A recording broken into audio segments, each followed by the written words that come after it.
ఆంధ్రప్రదేశ్లో కొలువు తీరిన చంద్రబాబు మంత్రివర్గం సంతకాల సంరంభం పూర్తి చేయటమే కాకుండా మంత్రివర్గ కూర్పును ప్రకటించింది, శాఖలను కేటాయించింది.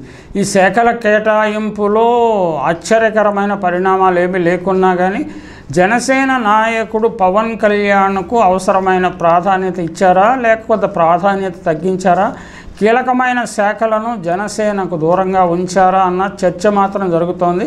అంటే నిజానికి ఎవరూ చెప్పకపోయినా పవన్ కళ్యాణ్కు ఉప ముఖ్యమంత్రితో పాటు హోంశాఖ కేటాయిస్తారన్న ప్రచారం జోరుగా సాగింది. అయితే హోంశాఖ లాంటి కీలకమైన శాఖను అనుభవరాహిత్యం ఆవేశపరుడు అయిన పవన్ కళ్యాణ్కు ఇస్తారా లేదా అనేది మొదటి నుంచి అనుమానం ఉన్నది.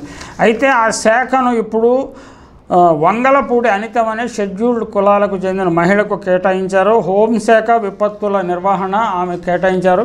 గతంలో జగన్మోహన్ రెడ్డి ఈ 2 సార్లు వరుసగా షెడ్యూల్డ్ కులాలకు చెందిన మహిళలకే హోంశాఖను కేటాయించడం ద్వారా ఒక కొత్త ఒరవడిని సృష్టించారు. అయితే ఈ కొత్త ఒరవడి జగన్మోహన్ రెడ్డి సృష్టించినా దాన్ని చంద్రబాబు ఫాలో అయినా హోంశాఖ కీలకమైన శాఖ ముఖ్యమంత్రి దగ్గరే ఉంటుందని ఆయనే జనరల్ సాధారణ పరిపాలన శాంతి భద్రతల కింద హోంశాఖను అదుపు చేస్తారని, హోంశాఖలే కీలకమైన అధికారులే నేరుగా ముఖ్యమంత్రికే నివేదికలు ఇస్తారని, హోంశాఖ మంత్రిని లూప్ లైన్లో పెడతారని అందరికీ తెలిసింది. అది జగన్మోహన్ రెడ్డి పాలనలో అదే జరుగుతుంది, రేపు చంద్రబాబు పాలనలో కూడా అదే జరుగుతుంది. అంటే అటువంటి సబ్సర్వియంట్ రోల్లో పవన్ కళ్యాణ్ ఇమడడేమో అనే ఉద్దేశంతో ఆయనకి రిలేటివ్లీ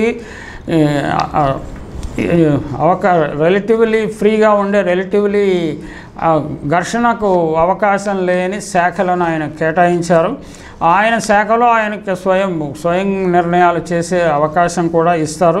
నారా చంద్రబాబు నాయుడు సాధారణ పరిపాలన, శాంతి భద్రతలు, పబ్లిక్ ఎంటర్ప్రైజెస్ మంత్రులకు కేటాయించని ఇతర శాఖలు ఉంచారు. పవన్ కళ్యాణ్కు పంచాయతీరాజ్, గ్రామీణాభివృద్ధి, ఆర్డబ్ల్యూఎస్, పర్యావరణ, అటవీ, శాస్త్ర సాంకేతిక శాఖలు. అంటే ఈ శాఖల్లో తర్వాత ఏమన్నా సర్దుబాట్లు అటు ఇటు చేస్తే కొన్ని శాఖలు కొత్తగా మంత్రులుగా చేరేవారికి ఇవ్వవచ్చు. ఇది అంటే మంత్రివర్గ కూర్పు ఇదే ఫైనల్ అనుకోవడానికి వీల్లేదు, మరికొన్ని చిన్న చితక మార్పులు చేర్పులు ఉండవచ్చు. అయినా ఆయనకు పర్యావరణం ఆసక్తి కల్పిస్తున్నా కానీ అందులో చేసేది చాలా తక్కువ.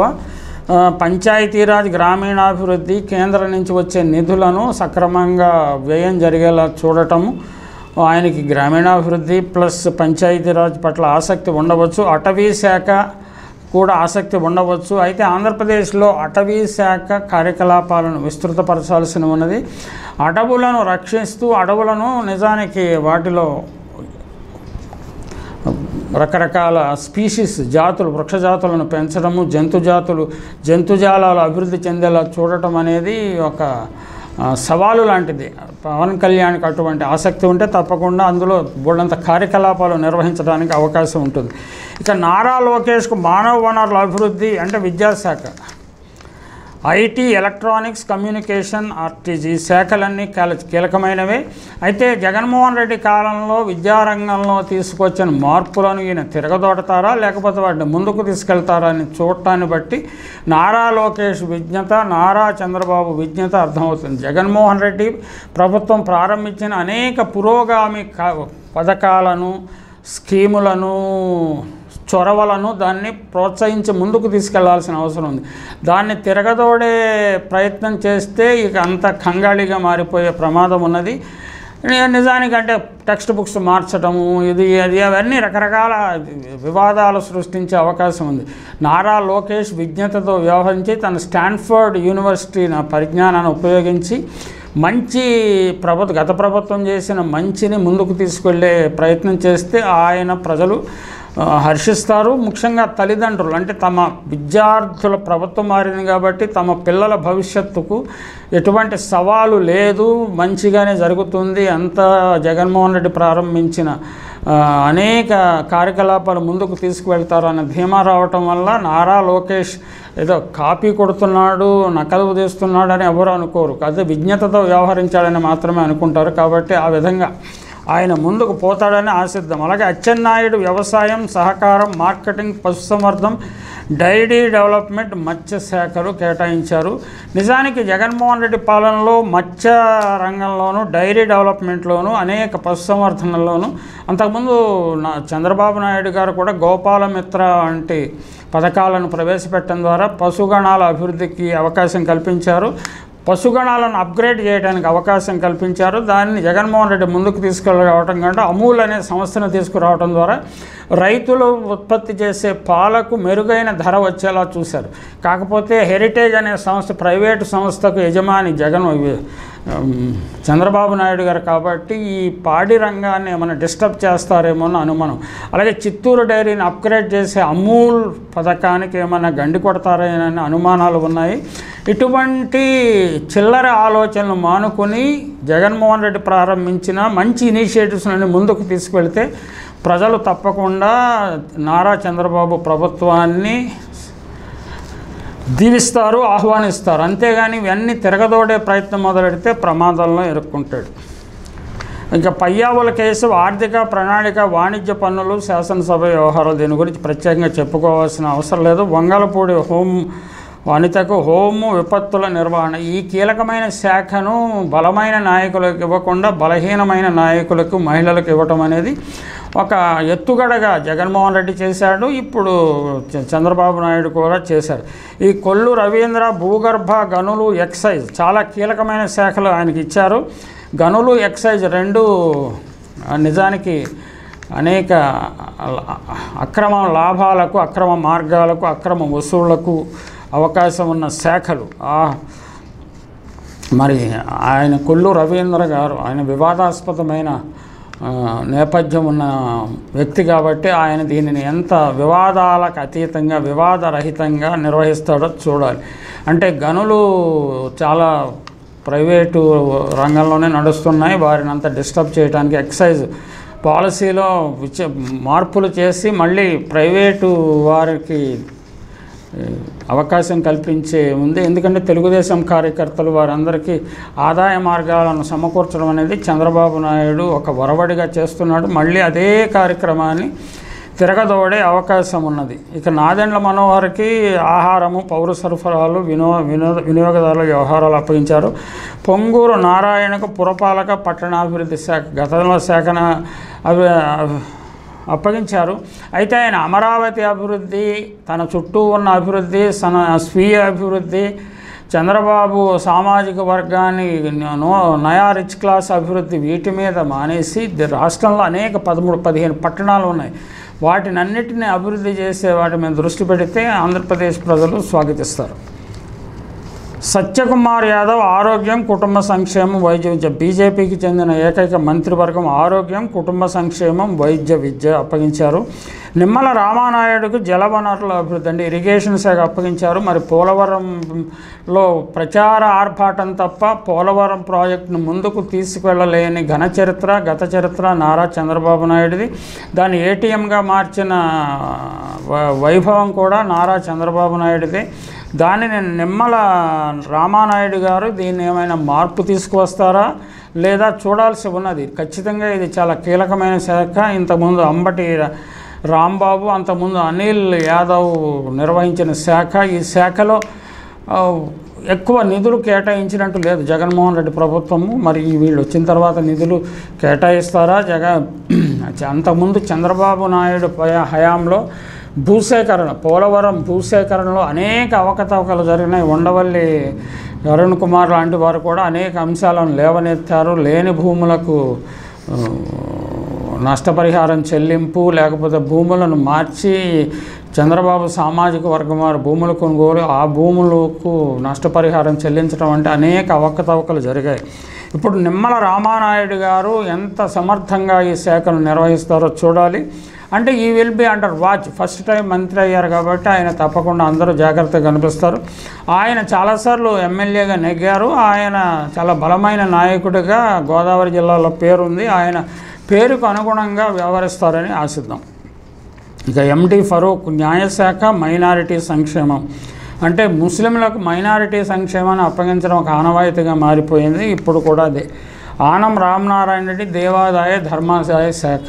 ఈ దేవాదాయ ధర్మాదాయ శాఖలో ఉండేవారు సాధారణంగా రాజకీయంగా తర్వాత ఫేడ్ అవుట్ అయిపోతున్నది జరుగుతూ ఉంది.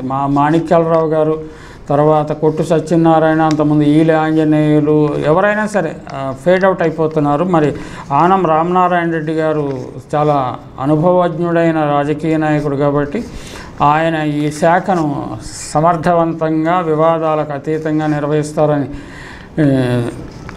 ఆశిద్దాం. అలాగే తిరుమల తిరుపతి దేవస్థానం లాంటి కీలక దేవాలయాలను నారా లోకేష్, చంద్రబాబు నాయుడు ప్రత్యక్షంగా నిర్వహిస్తారని, ఆనం రామనారాయణ రెడ్డి మాత్రం కేవలం కీలుబొమ్మగా తయారు చేస్తారని వేరుగా చెప్పనవసరం లేదు.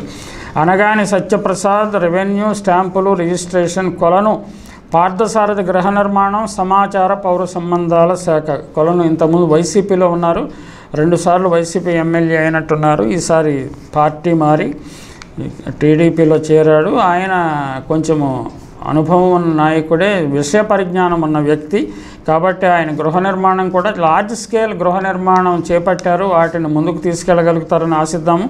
అలాగే సమాచారం పౌర సంబంధాల శాఖ ఆయనకు అప్పగించారు కాబట్టి ఆయన కొంచెం సొఫిస్టికేటెడ్గా వివాదాలకు అతీతంగా ఈ శాఖను నిర్వహిస్తారని ఆశిద్దాం.